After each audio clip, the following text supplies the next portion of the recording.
अगर मैं आपसे कहूं कि आपकी पूरी जिंदगी बदलने के लिए आपको जोर से बोलने की जरूरत नहीं है, तो क्या आप मुझ पर यकीन करेंगे? अगर मैं यह कहूं कि ब्रह्मांड आपकी ऊंची आवाज नहीं सुनता, बल्कि आपकी सबसे धीमी फुसफुसाहट पर प्रतिक्रिया देता है, तो शायद आपका दिमाग इसे नकार दे। लेकिन आज मैं आपको एक ऐसा रहस्य बताने जा रहा हूं जिसे मैंने खुद वर्षों तक इस्तेमाल किया, पर बहुत कम लोगों को पूरी सच्चाई के साथ समझाया। ये कोई नारा नहीं है, ये कोई मिरर पर चिपकाया गया अफर्मेशन नहीं है। यह एक बहुत ही शांत, बहुत ही निजी और असाधारण रूप से शक्तिशाली अभ्यास है। आपने मैनिफेस्टेशन के बारे में बहुत कुछ सुना होगा, सोचो और पाओ, विश्वास करो और मिल जाएगा। लेकिन समस्या ये है कि ज्यादातर लोग सोचते हैं कि ब्रह्मांड को मनाने के लिए जोर लगाना पड़ता है। उन्हें लगता है कि अगर उन्होंने अपनी बात जोर से कही, बार बार कही, तो शायद ब्रह्मांड सुन लेगा। लेकिन सच्चाई यह है कि ब्रह्मांड वॉल्यूम पर काम नहीं करता, वह कंपन पर काम करता है। और सबसे गहरा कंपन शोर में नहीं, मौन में पैदा होता है। अब मैं आपको अपने जीवन का एक सच बताता हूं। जब मैंने पहली बार यह समझा कि मैं क्या बोल रहा हूं से ज्यादा जरूरी है मैं किस अवस्था से बोल रहा हूं, तभी मेरे जीवन की दिशा बदली। मैंने देखा कि जब मैं जोर से अफर्मेशन करता था, तो कहीं ना कहीं मैं खुद को कन्विंस करने की कोशिश कर रहा होता था। और जहां कन्विंस करने की जरूरत होती है, वहां संदेह पहले से मौजूद होता है। लेकिन जब मैंने अपनी आवाज धीमी की, जब मैंने अपने शब्दों को अपने दिल के पास लाया, तब कुछ और ही होने लगा। 2 शब्द हैं जिन्हें मैंने अपने पूरे जीवन में सबसे शक्तिशाली पाया, आई एम। यह शब्द सिर्फ वाक्य की शुरुआत नहीं करते, यह आपकी पहचान तय करते हैं। जब आप कहते हैं मैं थका हुआ हूं, तो आप एक स्थिति नहीं बता रहे होते, आप खुद को उसी रूप में परिभाषित कर रहे होते हैं। जब आप कहते हैं मैं गरीब हूं, तो आप पैसे की कमी नहीं बता रहे, आप अपनी चेतना को उसी ढांचे में ढाल रहे होते हैं। और ब्रह्मांड आपकी पहचान पर प्रतिक्रिया देता है, आपकी इच्छा पर नहीं। मेरी किताब बॉर्न रिच में मैंने लिखा था कि मैं अपनी सुबह आई एम स्टेटमेंट्स के साथ शुरू करता था। लेकिन यह कोई साधारण पॉजिटिव थिंकिंग नहीं थी, यह पहचान की ट्रेनिंग थी। मैं यह नहीं कहता था कि मैं अमीर बनना चाहता हूं, मैं कहता था मैं अबंडेंट हूं, मैं रिलैक्स हूं, मैं स्वस्थ हूं वर्तमान काल में, जैसे यह पहले से सच हो। क्योंकि जब आप भविष्य में बोलते हैं, तो आप प्रतीक्षा पैदा करते हैं, और प्रतीक्षा का मतलब होता है अभी नहीं। अब यहां वह बात आती है जिसे ज्यादातर लोग समझ नहीं पाते। मैं ये सब जोर से नहीं बोलता था, मैं शीशे के सामने खड़ा होकर खुद को मोटिवेट नहीं करता था, मैं फुसफुसाता था, बहुत धीरे, इतना धीरे कि जैसे मैं कोई राज अपने दिल को बता रहा हूं। और ये कोई संयोग नहीं था। न्यूरोसाइंस बताता है कि जब आप धीमे बोलते हैं, तो आपका वेगस नर्व सक्रिय होता है। यह वही नर्व है जो आपके दिमाग और दिल को जोड़ता है। यही वह अवस्था है जहां असली बदलाव शुरू होता है। जब आप फुसफुसाते हैं, तो आपका मन समझ जाता है कि यह क्षण महत्वपूर्ण है। जैसे किसी पवित्र जगह पर, जैसे कोई गुप्त बात। आप किसी को प्रभावित नहीं कर रहे होते, आप खुद को प्रोग्राम कर रहे होते हैं। और यही वह जगह है जहां शब्द बीज बन जाते हैं। यही वह जगह है जहां पहचान बदलती है।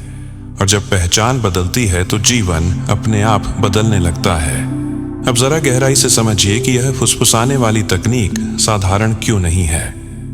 लोग सोचते हैं कि शब्दों की ताकत उनके अर्थ में होती है, लेकिन असली ताकत उस अवस्था में होती है जिससे शब्द निकलते हैं। जब आप जोर से बोलते हैं, तो आप अपने चेतन मन को सक्रिय रखते हैं।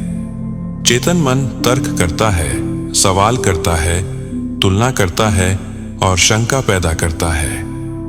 लेकिन जब आप धीमे बोलते हैं, लगभग फुसफुसाते हुए, तो चेतन मन पीछे हटने लगता है। और जैसे ही वह पीछे हटता है, अब चेतन मन सामने आ जाता है। यही वह मन है जो आपकी आदतों, आपकी पहचान और आपके जीवन के पैटर्न को नियंत्रित करता है। मैंने वर्षों तक लोगों को अफर्मेशन करते देखा है। वे आईने के सामने खड़े होकर खुद से कहते हैं कि मैं सफल हूं, मैं अमीर हूं, मैं आत्मविश्वासी हूं। लेकिन भीतर कहीं ना कहीं एक आवाज होती है जो कहती है नहीं हो, अभी नहीं हो। और वही आवाज पूरे अभ्यास को निष्प्रभावी बना देती है, क्योंकि ब्रह्मांड उस भीतर की आवाज को सुनता है, बाहर की नहीं। इसीलिए मैंने यह सीखा कि अगर मुझे अपने भीतर बदलाव लाना है तो मुझे अपने भीतर की भाषा बदलनी होगी। और भीतर की भाषा कभी चिल्लाकर नहीं बोली जाती। जब आप फुसफुसाते हैं तो आप अपने शब्दों को सीधे अपने तंत्रिका तंत्र तक पहुंचाते हैं। न्यूरोसाइंस हमें बताता है कि धीमी आवाज पैरासिम्पैथेटिक नर्वस सिस्टम को सक्रिय करती है। यह वही सिस्टम है जो आपको सुरक्षित, शांत और ग्रहणशील बनाता है। इसी अवस्था में आपका दिमाग सीखने और स्वीकार करने के लिए सबसे खुला होता है। यही कारण है कि जब आप किसी राज को फुसफुसाकर बताते हैं तो वह ज्यादा गहराई से याद रहता है। आपका दिमाग उसे महत्व देता है। अब इसे दिल और दिमाग के तालमेल से समझिए। हार्ट ब्रेन कोहेरेंस नाम की एक अवस्था होती है जहां आपके दिल की धड़कन और आपके मस्तिष्क की तरंगें एक लय में आ जाती हैं। इस अवस्था में दिया गया कोई भी इरादा बेहद शक्तिशाली होता है। जब आप अपने दिल पर हाथ रखकर धीमे स्वर में आई एम स्टेटमेंट बोलते हैं तो आप इस कोहेरेंस को सक्रिय करते हैं। आप केवल सोच नहीं रहे होते, आप महसूस कर रहे होते हैं। और भावना ही वह भाषा है जिसे ब्रह्मांड सबसे स्पष्ट रूप से समझता है। मैंने देखा है कि लोग अक्सर पूछते हैं, क्या केवल शब्द बदलने से सब कुछ बदल सकता है? मेरा जवाब हमेशा यही रहा है, शब्द तब बदलते हैं जब वे पहचान को बदलते हैं। आई एम के बाद जो भी आता है वह आपकी पहचान बनता है। अगर आप कहते हैं मैं संघर्ष में हूं तो संघर्ष आपकी पहचान बन जाता है। अगर आप कहते हैं मैं अबंडेंट हूं तो धीरे धीरे आपका अवचेतन उसी पहचान के अनुसार निर्णय लेने लगता है। आप अलग अवसर देखते हैं, आप अलग लोगों से जुड़ते हैं, आप अलग जोखिम लेने लगते हैं और यही अलगाव अंततः अलग परिणाम पैदा करता है। यहाँ एक और सूक्ष्म बात है, जब आप फुसफुसाते हैं तो उसमें प्रदर्शन नहीं होता। आप किसी को साबित नहीं कर रहे होते, आप वैलिडेशन नहीं मांग रहे होते। आप केवल अपने और उस शक्ति के बीच संवाद कर रहे होते हैं जो जीवन को संचालित करती है। इस निजता में एक पवित्रता होती है और यही पवित्रता शब्दों को बीज में बदल देती है। बीज शोर में नहीं उगते, वे शांति में उगते हैं। इसलिए यह अभ्यास दिखावे के लिए नहीं है, यह किसी को प्रभावित करने के लिए नहीं है। यह आपके भीतर एक नई पहचान बोने के लिए है। जब आप हर दिन उसी शांत निजी क्षण में अपने आप से कहते हैं कि आप कौन हैं, तो आप अपने अवचेतन को प्रशिक्षित करते हैं। और अवचेतन जब सीख जाता है तो उसे कोई बाहरी परिस्थिति रोक नहीं सकती। अब बात आती है उस जगह की जहां यह तकनीक या तो आपकी जिंदगी बदल देती है या फिर बिल्कुल बेअसर हो जाती है। फर्क सिर्फ इस बात का होता है कि आप कौन सा आई एम स्टेटमेंट चुनते हैं और उसे किस भावना से बोलते हैं। ज्यादातर लोग यही गलती कर बैठते हैं। वे ऐसे वाक्य चुन लेते हैं जो उनके दिमाग को अच्छे लगते हैं लेकिन उनके दिल से मेल नहीं खाते। और जब दिल शामिल नहीं होता तो अवचेतन मन भी शामिल नहीं होता। मैं हमेशा कहता हूं, ऐसा आई एम स्टेटमेंट चुनिए जो सुनते ही आपके भीतर कुछ हिले। अगर आप उसे बोलते हुए कुछ महसूस नहीं करते तो वह सिर्फ शब्द है, पहचान नहीं। उदाहरण के लिए, अगर आप कहते हैं मैं बहुत अमीर हूं और भीतर से आवाज आती है नहीं हो, तो यह स्टेटमेंट आपके लिए सही नहीं है, अभी नहीं। इसका मतलब यह नहीं कि आप गलत हैं। इसका मतलब सिर्फ यह है कि आपको पहचान की सीढ़ी पर एक कदम नीचे से शुरू करना है। यही लोग अधीर हो जाते हैं। वे चाहते हैं कि छलांग लगाकर सीधे मंजिल पर पहुंच जाएं, लेकिन अवचेतन मन छलांग नहीं समझता, वह क्रम समझता है। इसलिए ऐसा वाक्य चुनिए जिसे आपका मन चुनौती न दे, जैसे मैं समृद्धि के लिए खुला हूं, या मैं अब धन को स्वीकार कर रहा हूं, या मैं अपने जीवन में अवसरों को पहचानता हूं। ये वाक्य भविष्य नहीं टालते लेकिन प्रतिरोध भी पैदा नहीं करते, और जहां प्रतिरोध नहीं होता वहीं बदलाव शुरू होता है। अब भावना की बात करें। भावना के बिना कोई भी आई एम स्टेटमेंट सिर्फ मानसिक व्यायाम है। भावना वह गोंद है जो शब्द को पहचान से चिपकाती है। जब आप फुसफुसाकर बोलते हैं और हाथ दिल पर रखते हैं तो आप अपने शरीर को शामिल करते हैं। आप शब्दों को सिर्फ सोच नहीं रहे होते, आप उन्हें जी रहे होते हैं। यही कारण है कि एक ही वाक्य दो अलग लोगों के लिए अलग परिणाम देता है। फर्क शब्दों का नहीं, भावना का होता है। एक और गलती जो लोग करते हैं वह है बहुत सारे स्टेटमेंट्स इकट्ठा कर लेना। वे सोचते हैं कि जितने ज्यादा वाक्य उतना ज्यादा असर, लेकिन सच इसका उल्टा है। अवचेतन मन एक समय में एक पहचान को मजबूती से स्वीकार करता है। इसलिए एक या दो आई एम स्टेटमेंट चुनिए और उन्हीं पर टिके रहिए। जब आप रोज उसी पहचान को दोहराते हैं तो वह धीरे धीरे स्थिर होने लगती है, और पहचान जब स्थिर हो जाती है तो परिणाम अपने आप आने लगते हैं। अब समय और जगह की बात। यह अभ्यास तब सबसे शक्तिशाली होता है जब आप उसे रोज एक ही समय और एक ही जगह करते हैं। इससे आपके दिमाग में एक पैटर्न बनता है। जैसे ही आप उस जगह बैठते हैं, आपका सिस्टम समझ जाता है कि अब प्रोग्रामिंग होने वाली है। यही कारण है कि आदतें इतनी ताकतवर होती हैं। वे सोच को कम करती हैं और स्वीकार्यता बढ़ाती हैं। सुबह उठते ही या रात को सोने से पहले यही दो सबसे अच्छे समय हैं। और अब सबसे जरूरी बात, धैर्य। बहुत से लोग 3 दिन करते हैं, 5 दिन करते हैं और फिर कहते हैं कि कुछ नहीं बदला। लेकिन जो बदल रहा होता है वह पहले दिखाई नहीं देता। वह आपकी प्रतिक्रियाओं में बदलता है, आपके फैसलों में बदलता है, आपकी ऊर्जा में बदलता है। बाहर का परिणाम हमेशा भीतर के बदलाव के बाद आता है। अगर आप बीच में रुक गए तो आप उसी पुराने पैटर्न पर लौट जाते हैं जहां से शुरू किया था। मैंने अपने जीवन में एक बात सीखी है, आप वह आकर्षित नहीं करते जो आप चाहते हैं, आप वह आकर्षित करते हैं जो आप होते हैं। और आई एम स्टेटमेंट उसी होने को प्रशिक्षित करते हैं। जब आप हर दिन उसी शांत निजी क्षण में अपने आप से कहते हैं कि आप कौन हैं, तो आप अपने भविष्य को आदेश नहीं दे रहे होते, आप उसे आमंत्रित कर रहे होते हैं। अब हम उस चरण पर पहुंचते हैं जहां यह अभ्यास सच में परीक्षा लेता है। यहां लोग तकनीक पर नहीं, अपने धैर्य पर हारते हैं। वे शुरुआत में उत्साहित होते हैं, कुछ दिन नियमित करते हैं, फिर परिणाम न दिखने पर संदेह करने लगते हैं, और जैसे ही संदेह आता है प्रक्रिया टूट जाती है। इसलिए यह समझना बेहद जरूरी है कि कंसिस्टेंसी क्यों असली शक्ति है। अवचेतन मन तर्क से नहीं, दोहराव से सीखता है। वह यह नहीं देखता कि आप कितने समझदार हैं, वह यह देखता है कि आप किस पहचान को रोज दोहरा रहे हैं। जब आप रोज उसी शांत निजी क्षण में वही आई एम स्टेटमेंट फुसफुसाते हैं तो आप अपने अवचेतन को एक स्पष्ट संकेत देते हैं। आप कह रहे होते हैं कि यह कोई अस्थायी भावना नहीं है, यह मेरी पहचान है।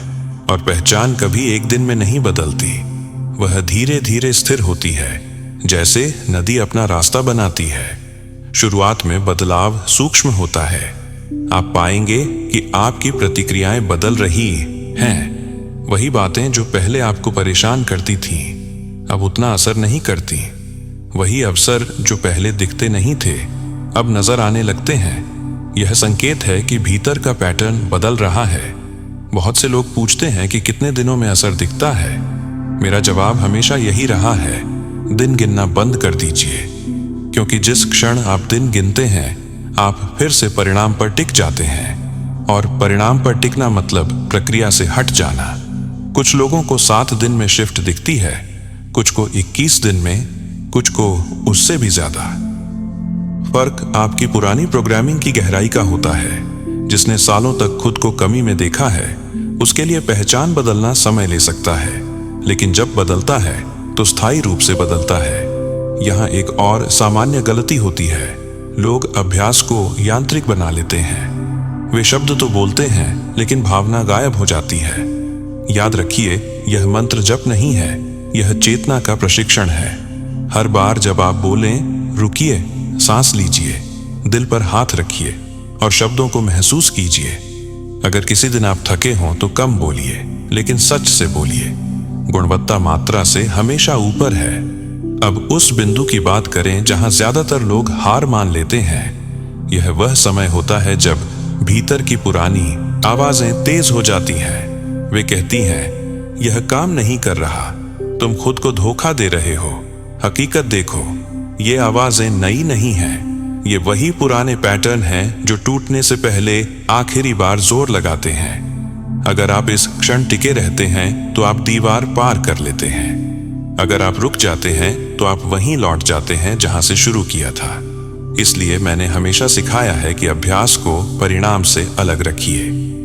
आप यह इसलिए नहीं कर रहे कि कुछ मिल जाए, आप यह इसलिए कर रहे हैं कि आप वह बने जो पहले से भीतर मौजूद है। जब आप बनने पर टिक जाते हैं तो पाना अपने आप घटित होता है। यह उल्टा लगता है, लेकिन यही नियम है।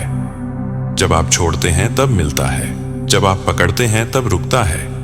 कंसिस्टेंसी का एक और पहलू है जीवन में छोटे छोटे चुनाव। अगर आप कहते हैं मैं अबंडेंट हूं, लेकिन दिन भर अभाव की बातें करते हैं, तो आप मिश्रित संकेत भेजते हैं। अवचेतन मन को स्पष्टता चाहिए। इसका मतलब यह नहीं कि आप नकारात्मक भाव महसूस न करें। इसका मतलब यह है कि आप अपनी पहचान को उन भावों से ऊपर रखें। भाव आते जाते रहते हैं, पहचान टिकती है। याद रखिए, यह अभ्यास आपको परफेक्ट बनने के लिए नहीं कहता, यह आपको सच्चा बनने के लिए कहता है। सच्चा उस पहचान के प्रति जिसे आप रोज फुसफुसा कर चुनते हैं। और जब आप लगातार उसी पहचान को चुनते रहते हैं तो एक दिन आप पीछे मुड़कर देखते हैं और पाते हैं कि जीवन अपने आप बदल चुका है। अब हम उस बिंदु पर पहुंचते हैं जहां यह पूरी प्रैक्टिस अपने आप सील हो जाती है, और वह तत्व है कृतज्ञता। बहुत से लोग सोचते हैं कि ग्रेटिट्यूड सिर्फ एक अच्छी भावना है, लेकिन सच्चाई यह है कि कृतज्ञता पहचान को स्थिर करने का सबसे शक्तिशाली तरीका है। जब आप किसी चीज के लिए धन्यवाद कहते हैं तो आप अवचेतन मन को यह संदेश देते हैं कि यह पहले से ही सच है। और अवचेतन मन भविष्य और वर्तमान में फर्क नहीं करता, वह केवल स्थिति को स्वीकार करता है। इसलिए कृतज्ञता उस पहचान को जड़ देने का काम करती है जिसे आपने आई एम स्टेटमेंट्स के जरिए बनाया है। जब मैं अपने आई एम स्टेटमेंट्स फुसफुसा कर बोलता था तो मैं उन्हें अक्सर धन्यवाद के साथ समाप्त करता था। जैसे, मैं अबंडेंट हूं, इसके लिए धन्यवाद। मैं शांत हूं, इसके लिए धन्यवाद। यह कोई औपचारिकता नहीं थी, यह उस अवस्था को गहराई देने का तरीका था। जैसे ही आप धन्यवाद जोड़ते हैं, आपका मन विरोध छोड़ देता है, क्योंकि धन्यवाद उसी चीज के लिए कहा जाता है जो पहले से मौजूद हो। और यही वह बिंदु है जहां अवचेतन पूरी तरह से स्वीकार कर लेता है। यहीं से जीवन का व्यवहार बदलना शुरू करता है। आप नोटिस करेंगे कि चीजें जबरदस्ती नहीं हो रही, बल्कि सहजता से घट रही हैं। लोग आपकी मदद कर रहे हैं बिना पूछे। अवसर सामने आ रहे हैं बिना संघर्ष के। और यह इसलिए नहीं कि दुनिया बदल गई है, बल्कि इसलिए कि आपकी पहचान बदल गई है। आप अब उस व्यक्ति की तरह सोचते हैं, महसूस करते हैं और प्रतिक्रिया देते हैं जो पहले से उस स्थिति में है। यहां एक बहुत महत्वपूर्ण बात समझिए, यह प्रैक्टिस जीवन की समस्याओं को गायब नहीं करती, यह आपको उनसे ऊपर उठा देती है। वही परिस्थितियां होती हैं, लेकिन आप अलग होते हैं। और जब आप अलग होते हैं तो परिस्थितियां भी अलग तरह से जवाब देती हैं। यही वह जगह है जहां लोग कहते हैं कि किस्मत बदल गई, लेकिन असल में किस्मत नहीं बदली होती, चेतना बदल गई होती है। अब इस पूरी प्रक्रिया को एक सरल क्रम में देखिए। पहले आप अपनी पहचान चुनते हैं आई एम के जरिए, फिर आप उसे फुसफुसाकर भावना के साथ अवचेतन में बैठाते हैं, फिर आप उसे रोज दोहराकर स्थिर करते हैं, और अंत में आप कृतज्ञता के जरिए उसे सील कर देते हैं। यही कारण है कि यह अभ्यास छोटा होने के बावजूद बेहद गहरा है। यह बाहर कुछ पाने की कोशिश नहीं करता, यह भीतर कुछ बनने की प्रक्रिया है। मैंने अपने जीवन में एक बात बार बार देखी है। लोग पूछते हैं कब तक करना है। मेरा जवाब हमेशा यही होता है, जब तक यह प्रयास न लगे, जब तक यह आपकी आदत न बन जाए, जब तक यह आपकी पहचान का हिस्सा न बन जाए। और जिस दिन यह हिस्सा बन जाता है, उस दिन आपको अलग से कुछ करने की जरूरत नहीं पड़ती। जीवन अपने आप उसी दिशा में बहने लगता है।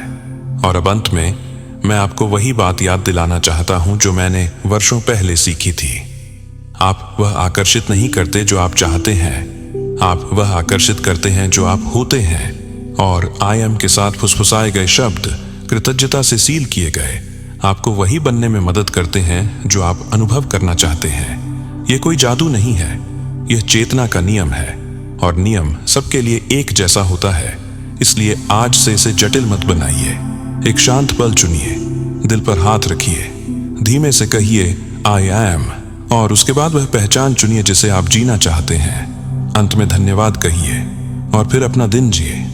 परिणाम की चिंता मत कीजिए, क्योंकि जब पहचान बदलती है तो परिणाम अपने आप बदल जाते हैं। यही वह सरल, शांत और शक्तिशाली अभ्यास है जिसने मेरी जिंदगी बदली, और अगर आप इसे ईमानदारी से अपनाएंगे तो यह आपकी जिंदगी भी बदल सकता है। धन्यवाद कि आपने इस यात्रा में मेरा साथ दिया, और याद रखिए, जब आप चीजों को देखने का तरीका बदलते हैं तो चीजें खुद बदलने लगती हैं।